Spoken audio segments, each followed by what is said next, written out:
Lovers of lore, thank you for joining me for the thrilling conclusion to the Timestream Chronicles. The vicious Phyrexian Gorig slammed into Baron. Baron could feel his ribs being smashed apart as he went flying out of the saddle, his body being scraped and cut as it limply rolled along the body of the Drake Daragaz. Lucky for Baron, at the last moment he ended up being caught in Daragaz's elbow.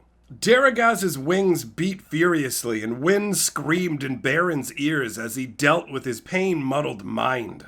Grabbing onto Daragaz, Baron shook his head trying to clear his mind. Gorig was crouched on Daragaz's saddle. A vicious smile played over Gorig's face. He knew he had won. Baron could feel the heat and the hunger of the soul battery as Gorig leapt into the air, diving directly at Baron. Baron looked up, wind still whipping in his ears, and he was inspired. Suddenly, a wall of air materialized, cast by Baron, and Gorig slammed into the wall, buffeted by the strong winds. These winds tossed him away as Daragaz banked away from Gorig and the angel army. Daragaz let forth a mighty breath of fire, obliterating angels, turning them to ash. Baron clung numbly to Daragaz's form, and he realized dimly that the Drake was speaking to him. "We've been ordered to retreat. The Weatherlight is under siege." Baron could only nod, trying not to fall to his doom. There was a massive tearing sound from behind. Gorig obliterated the wall of air with his fury and catapulted himself after Baron, an army of Archangels trailing behind him. Baron realized how little he cared. Only one thing mattered in this moment. He must get to Urza. They must save the Weatherlight. As Daragaz soared away, Baron took in his surroundings, this hellish heaven he was trapped in, and decided that, by comparison, death might not be so bad.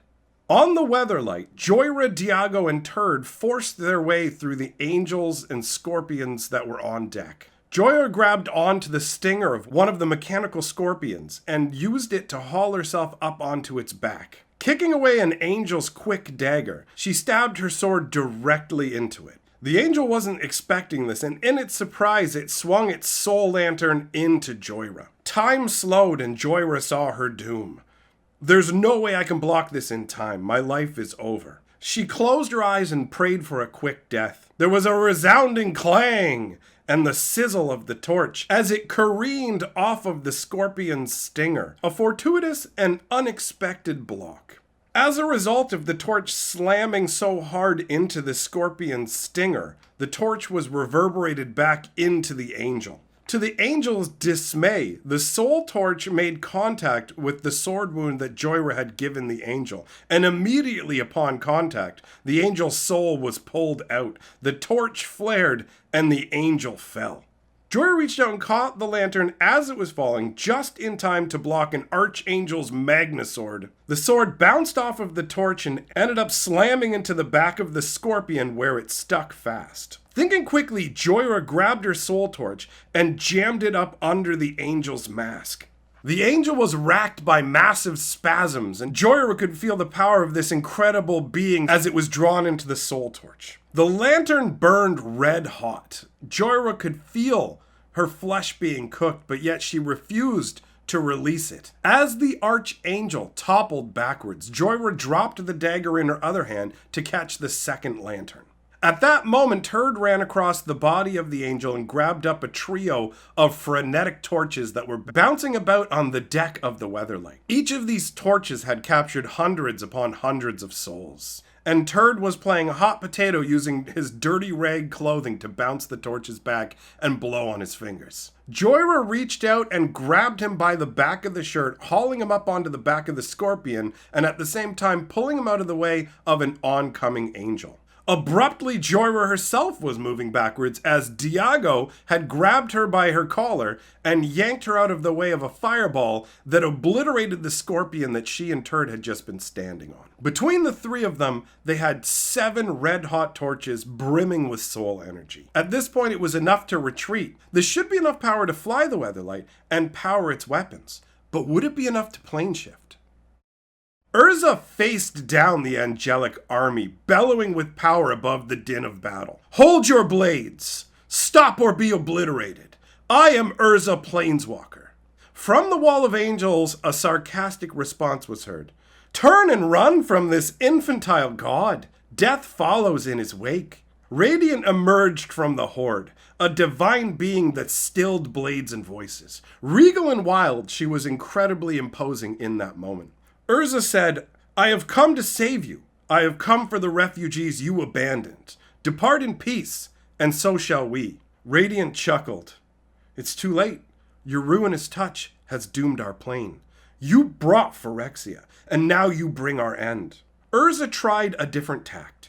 He pleaded, I brought Phyrexia here, but you nurtured it. The spells you used to remove the smell of Phyrexia allowed them to hide in your ranks, to use you as a weapon against your own people. The soul torches are the doom of your own making, stealing souls for Phyrexia while collapsing your plane. In response, all that lingered in the air was silence. Urza did not relent. He could not relent. There was still time to save them. Join us! Abandon this folly and live safely on Dominaria. Radiant looked reflective for a moment, her face peaceful. Then her eyes hardened like gemstones. Wipe them out! Let none survive. As she said it, her hand whipped forwards, and a great wave of destructive force hurtled towards Urza, too fast and too large for him to dodge. It wouldn't kill him, but it would delay him, cost him precious moments so the angels could swarm him. Suddenly, Urza felt himself leaning backwards as Geographic reared up. Urza almost tumbled from the saddle. Geographic positioned her body with her giant wings spread, intending to act as a shield. The wave of force slammed into Geograpic's chest. In a heartbeat, the entirety of her chest disintegrated. Instantly, she let out a horrific, forlorn scream before the rest of her body was obliterated, leaving only her spine and shoulder blades. In her homeland, the Viashino considered sacrifices like this to be the highest honor. Urza's mind was awash with rage and retribution. He untangled himself from the saddle as Geograpic's bones tumbled away and disintegrated against the edge of the plain. Urza's resolve hardened. There would be no more pleading, no peace, only death. Radiant hung in the sky, eyes alight with maddened glee. She bowed toward Urza and launched herself with a flight of Archangels. Urza drew power to him, hardening his skin, and bolted forwards towards Radiant. The angels' magnaswords glanced off of him, dropped from nerveless fingers. Some angels even lost their limbs. This did not slow Urza down in the slightest. He barreled into Radiant. At the very last second, Radiant sidestepped his charge, swirled around him, using his own momentum. She clung to him, clawing his face, but she could not penetrate his hardened skin. At that point, Radiant grabbed him by the sides of his head and blasted lightning directly into his skull. The lightning enervated Urza and he was paralyzed. Radiant tossed Urza upwards. Her lightning magic propelled Urza into the upper bounds of the plane. As Urza's body slammed into the boundary, he broke apart into nothingness and blew away on the wind. Radiant smiled to herself and dusted off her hands. Suddenly, she felt a hand on her neck. It was Urza, and his other arm wrapped around her. He dragged her out of the sky back towards the battle, forcing her to see the struggles of the refugees. Look what you've become. Look what you're responsible for. Radiant was too far gone. She refused to accept it. She had an ace up her sleeve. She released a number of spells in rapid succession. She used magic meant to nullify defenses, but targeted them just on Urza's head. Her fingers elongated to blades, and she slammed them through the bone of Urza's skull. Urza screamed loudly, but his head was already starting to heal. Wasting no time, Radiant grasped her claw downwards and yanked it directly out of Urza's head, taking with them the prize that Radiant had sought, Urza's eyes. As soon as Urza's eyes were separated from his head, he fell half limp, clinging to Radiant. He tried to heal, but he couldn't. The gemstone eyes were the center of his power, the center of his very being. He was dying. In that moment, he thought of Karn, another being that if you removed a key piece from, he would be inert and lifeless. And by removing this key piece of Urza, Urza was doomed. Radiant was exultant. She held the bloody eye stones like a trophy. Gorig explained your weakness to me. I've won, madman. Your forces will be wiped out. I will use your eyes to rebuild heaven. Urza could say nothing as death spasms racked his body. Radiant smiled and cast a spell, spiriting her and the dying Urza away from the battle. Back at the Weatherlight, the edge of nothingness had almost reached the ship. Anything it touched, dirt, rock, angel, disappeared. On the other side of the Weatherlight, another destructive wall, this one made of angels. They were between a rock and a hard place. The ship's hold was full of people. There was so many that now the remainder were standing on the deck of the Weatherlight. Joyra squatted over a hole in the deck. They had torn the planks away so that they could access the power lines that ran through the Weatherlight. Unfortunately, because the Weatherlight was a living being, while they were doing this, they could feel the ship's pain, but this action was necessary. Placing one of the soul torches on these conduits fed the power directly into the Weatherlight. Joyra emptied all of the torches directly into the Weatherlight's power bank while the last few people rushed on board. Due to the surge in power, Weatherlight's weapons jumped to life and rained terror into the sky. Angels lost their lives in the hundreds. The weapons were enough to keep some of them back, but not all. Joyra yelled down to Karn, "Lift off!" Meanwhile, all around her, angels were being dissolved by acid, blasted apart. Some of the angels managed to cut down refugees. And as all of these lives were lost, their souls were drawn into the torches arrayed across the Weatherlight, feeding even more power into it. The Weatherlight lifted up and sped away. Joyra hoped that they would be able to plane shift, but was getting no response from Karn.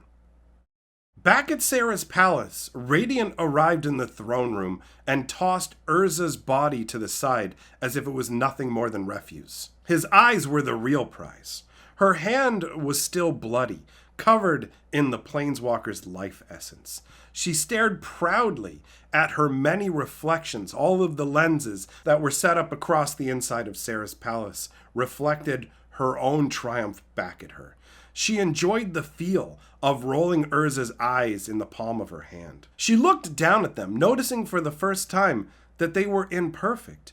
Each of the stones had a jagged edge. But in a way, when she studied them, she could see that they were two halves of a puzzle, and she thought she knew how to rejoin them. Grasping the gemstone, she brought the two halves together. Light flared as the stones came closer, illuminating the gloom of the tower. Radiant pushed the stones together, almost.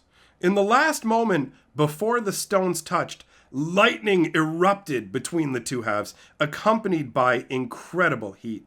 Radiant realized her mistake too late and tried to pull the gemstones apart. In their eager anger, the gemstones melted Radiant's eyes out of her head. As her eyes dripped down her face, she was finally free to see her own madness. She was only able to have that thought for a moment as her blood boiled and bones exploded. She was completely wiped from existence.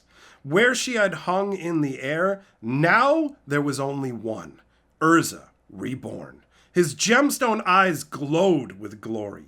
The energy the stones had released was too much power for the palace to bear. It detonated as Urza planeswalked away from Sarah's realm. Baron was still struggling to survive. He was too weak for battle, and there was no way he was going to be able to outrun Gorig. But he did have one last spell, one last chance. A spell of compulsion. But how to use it? Should he cause Gorig to attack Radiant? As Baron stared at his impending doom, he saw the soul battery lodged in Gorig's body, and he smiled a weak little smile as a new idea blossomed in his mind. It was a dangerous gamble. He had to wait until Gorig was less than an arm's length away from him. Using the last of his strength, Baron cast a ray of command. Gorig's eyes flared in indignation, but under the compulsion of the magic, he turned and dived towards the Weatherlight. Gorig fell towards the Weatherlight with the intensity of a meteor. The sound of Gorig's rage could be heard above the crash of battle and the wails of the dying. Joyra looked up to see what the noise was, and was horrified to see Gorig tearing through anything in his way as he hurtled towards the Weatherlight. She watched in shock as Gorig, full force, slammed into the exposed power lines of the Weatherlight. His head was instantaneously crushed into nothingness. His wings were ripped off, but the soul battery remained. Massive waves of power flowed out into the Weatherlight.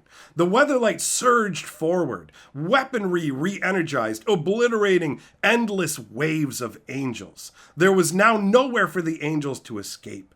The plane had shrunk too much and was going critical. Angels died in the thousands. Their souls poured into the Weatherlight. Joyra was speechless. Jared appeared beside the Weatherlight, Baron clinging to the saddle. Urza was nowhere in sight, but Baron was frantic. "You must plane shift now! Anyone left here will die!" Joyra felt the immediacy of this and bellowed down to Karn, "Full speed now!" Karn responded sadly, "We're too heavy." The last of the angels were gone. Sarah's realm now only held Baron and everyone who was on the Weatherlight. As the tip of the Weatherlight reached the edge of the blind eternities, Joyra murmured to herself, "It's now or never," and the Weatherlight faded from existence. A few hectic moments later, they reappeared on Dominaria, safely with Baron in tow. They glided through the sky over Teleria. The crowd of people waiting below let up a great cheer, while above, hands waved in relieved greeting. A grand celebration took place. Plans were made to settle the refugees, some on Teleria, and others were escorted by Joyra and Karn to Zalfir. Teferi had engaged in political maneuvering and had managed to arrange some land to be set aside for the settlers. After all the events in Sarah's plane had been settled, Urza was more at peace than Baron had ever seen him. Everyone returned to their homes, and after so many years, there was finally peace on Teleria. Well, my friends, I hope that you enjoyed this final installment of the Timestream Chronicles. It's been such an awesome journey. I very much enjoy this story in particular, and now we get to move on to a new storyline. So, if you enjoy what we're doing here, then consider joining the Patreon or the channel membership to support our work. We'll be back with more interesting magic lore very soon, and in the meantime, remember, my friends, lore is life.